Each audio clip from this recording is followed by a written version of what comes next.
Mga kasipag, magandang gabi sa iyo. Magandang araw at gabi. Itong ginagawa ko mga kasipag ay isa ito sa paraan para ah, magpisa sa mano-mano. Mano-mano na gumamit din tayo ng incubator. Ang gagawin natin mga kasipag ngayon, kukunin natin sa incubator yung itlog na 8 araw, 8 days na siya. Ilalagay natin dito sa mano-mano para makontrol natin yung kuwan niya, init, at mahalo natin ng maayos.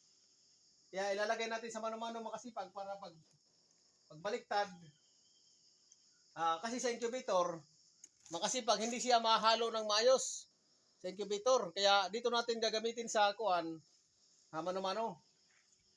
Kaya ang gagawin natin ay ilalagay natin sa mano-mano yung kuwan, yung 8 days. Bali 8 araw na siya sa incubator, itatransfer natin dito sa mano-mano or tuong. Tuong ang tawag nito mga kasipag. Ganito ang diskarte namin sa pagpipisa mga kasipag. Ayan.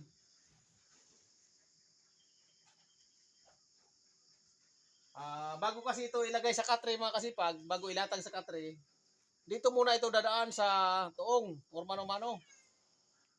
Dito muna ito palilimliman hanggang sa umabot siya ng 14 days mga kasipag or 15 days dito sa mano-mano.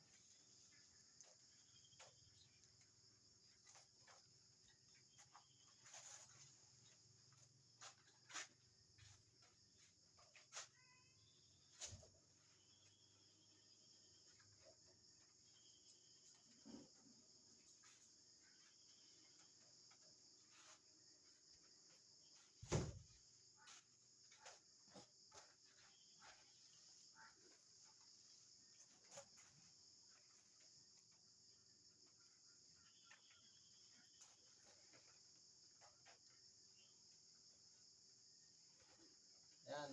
Ta-transfer natin dito sa kuwan, mano-mano. Ito yung paraan para maganda yung labas ng ating siho mga kasipag or pagpipisa.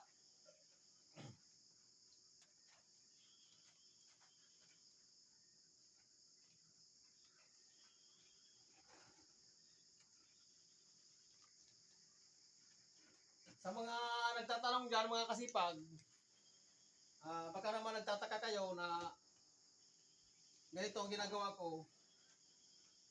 Maliit lang yung kuwan ko mga kasipag, balutan. Hindi kumpara sa ibang mga balutan na malalaki. Malalaki nilang mga balutan mga kasipag. Yung balutan ko mga kasipag ay maliit lang kasi pang sarili ko lang ito. Ayan, maliit lang din ang lugar namin dito. Pero sa totoo mga kasipag, doon ako galing sa mga malalaking balutan, sa mga malalaking hatsirisa dito sa buong Pilipinas. Dito sa Pilipinas, ako nakapagtrabaho ako sa isang malaking hatsiri na kabakas ko si Don Ramon Marquez. Sa noon mga kasipag, doon ako nagtatrabaho sa Rosdak Farm. Ako yung kabakas ni Don Ramon Marquez sa pagpipisa. Ako yung may hawak noon sa kanyang pisaan. Ngayon mga kasipag ay nandito na ako sa aming lugar. Uwi na ako. Kaya, ayan. Okay naman mga kasipag ang aming pagsasama noon. At kumusta nga pala boss sa Juan? Kumusta ka dyan boss? Boss Ramon. At salamat sa ating pagkasama noon at marami din ako natutunan sa iyo boss.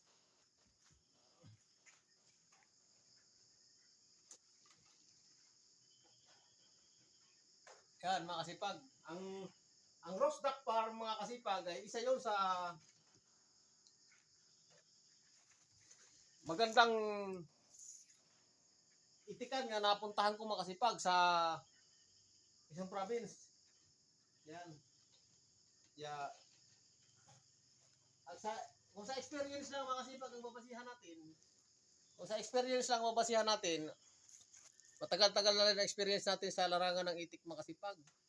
Kasi mga kasipag, pumasok ako sa larangan ng pag-itik ay 1998 pa mga kasipag. Hindi pa uso incubator noon mga kasipag. Gumagamit pa kami ng palay noon, mano-mano. binubusahan namin ng palay para ilagay sa itlog. Hindi na katulad ngayon nga ngayon, incubator na namin pinapainit ang ang itlog. Ngayon, noon, talaga napakahirap noon mga kasipag. Binibilad pa namin yung itlog bago namin ilagay sa mano-mano. Pagka umagat hapon, nilalagyan ng palay na sinangag, talaga napakahirap mga kasipag. Pero okay naman yun mga kasipag. Kasi, na-experience ko yung ganong trabaho. At hindi na rin tayo makukuhan na wala tayong experience. Talagang pinagdaanan talaga natin yung ganong trabaho. Kung sakali mang babalikan natin ganong trabaho, at hindi pa natin makakalimutan yun, at yun talaga ay kinalakihan kong trabaho. Yun mga kasipag, talagang mataas na rin ang ating experience sa larangan ng pag-iitik at pagbabalot at pagpipisa. Kaya salamat mga kasipag. Yan, subaybayan nyo lang ang YouTube channel ko mga kasipag. At Boy Sipag Labong, yan ang YouTube channel ko mga kasipag. Subaybayan nyo na lang.